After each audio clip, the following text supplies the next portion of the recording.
O MP criará autoridade climática e um estatuto jurídico. E é aí que, sem querer fazer trocadilho com esses dias secos, Arthur, a onça vai beber água, ou não vai beber água. Coitada da onça, né? Que a onça está morrendo queimada hoje, né? Um país começa a se danar quando até as suas metáforas estão queimando. Ô, querido Arthur, vamos lá. MP criará autoridade climática e estatuto jurídico. Digam lá.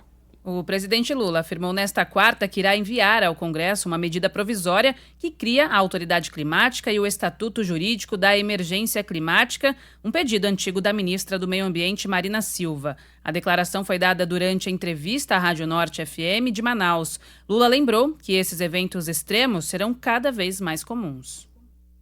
Nós temos certeza que os eventos serão cada vez mais frequentes e intensos e, portanto, eu vou encaminhar ao Congresso Nacional uma medida provisória criando o Estatuto Jurídico da Emergência Climática. O nosso objetivo, Samira, é estabelecer as condições para ampliar e acelerar as políticas públicas a partir de um plano nacional de enfrentamento aos riscos climáticos extremos. Nosso foco precisa ser adaptação e preparação para o enfrentamento deste fenômeno. Por isso, vamos estabelecer uma autoridade climática e um comitê técnico-científico que dê suporte e articule a implementação das ações do governo federal, junto com o governo estadual e junto com as prefeituras. Olha, é fundamental, né? Aliás, vamos para a próxima da ministra Marina Silva, aí falando que por enquanto não tem o nome, e aí eu quero comentar tudo. Vamos lá.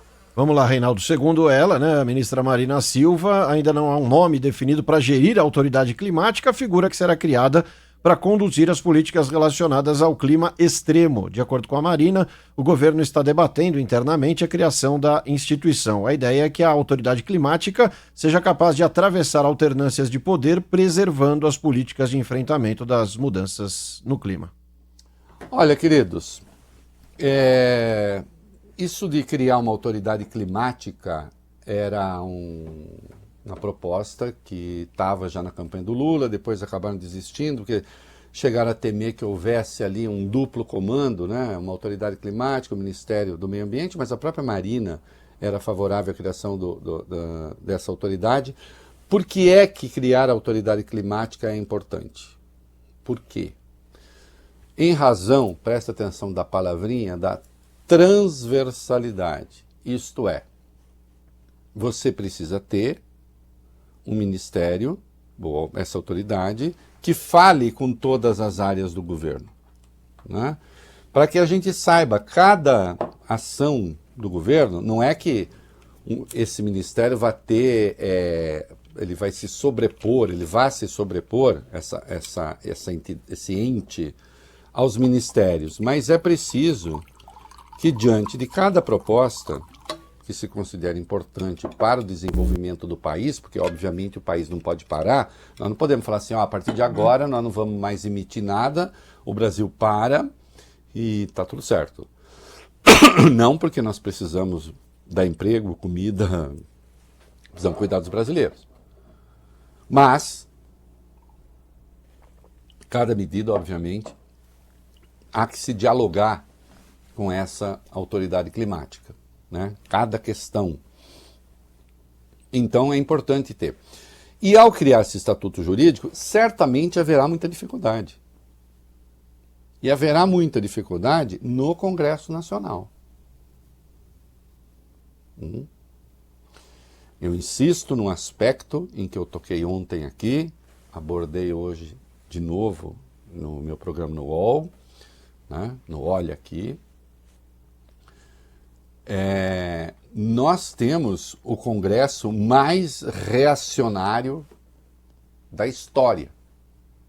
Nunca houve. Ou, Reinaldo, no Império havia... Atenção, eu estou falando em relação àquilo que se considera, digamos assim, o democraticamente civilizado hoje, em relação àquilo que se considera o pensamento progressista hoje, né? O pensamento progressista hoje certamente não é igual ao pensamento progressista do Império. Em relação a aquilo que havia e aquilo que há, nós temos o Congresso mais reacionário da história. Então vai ser muito difícil. Criar autoridade, ok. Como é por medida provisória, precisa da aprovação, claro, do Congresso, né? Mas ao definir esse estatuto, também é difícil, porque certamente será preciso conversar com áreas da sociedade que não querem conversar.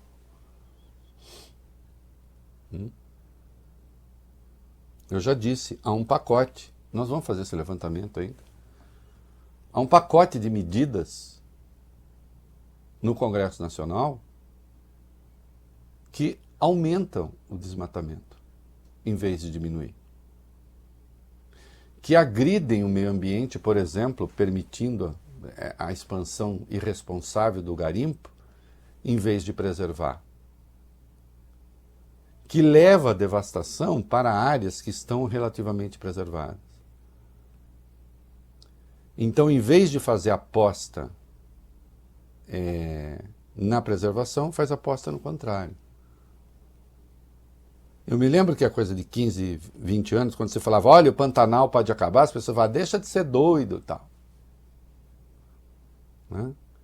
Hoje, mais de 40% da área alagada do Pantanal está seca. E a continuar assim, em 30 anos não tem mais. Só que quando não tiver água no Pantanal, todo o resto vai estar danado. Se não se freia já o desmatamento na Amazônia e as queimadas, porque assim, há de fato combustão natural em algumas áreas ali, não sei o quê, mas o incêndio, boa parte criminoso, ou em razão de crimes já cometidos, simplesmente para de chover. No Centro-Oeste, em São Paulo. Então essa potência de São Paulo, Larissa Alves, São Paulo não é uma potência agrícola por causa da Serra do Mar, né? Esse pedacinho que sobrou da Serra do Mar. Tá certo? Uhum. Porque se deixar, eu tento até lá, que não dá. É. Não. Só que sem chuva, não dá. Por mais que você lide com irrigação, etc. Então, é preciso pensar de maneira global. E aquelas pessoas que se dedicam a isso, se dedicaram a isso, têm se dedicado a isso no Brasil, têm sido hostilizadas. Esse é o problema. A Marina é uma delas. Porque se dizia, não, são inimigos do agro. Não, não são inimigos do agro. Está culpando o agro? Não, o agro é fundamental. Eu disse ontem, repito hoje, nós não podemos ter perdas gigantescas no agro, porque é uma perda para o Brasil. Agora, nós precisamos fazer as coisas convergirem, né? Conciliar as coisas. É fácil, acho, de entender.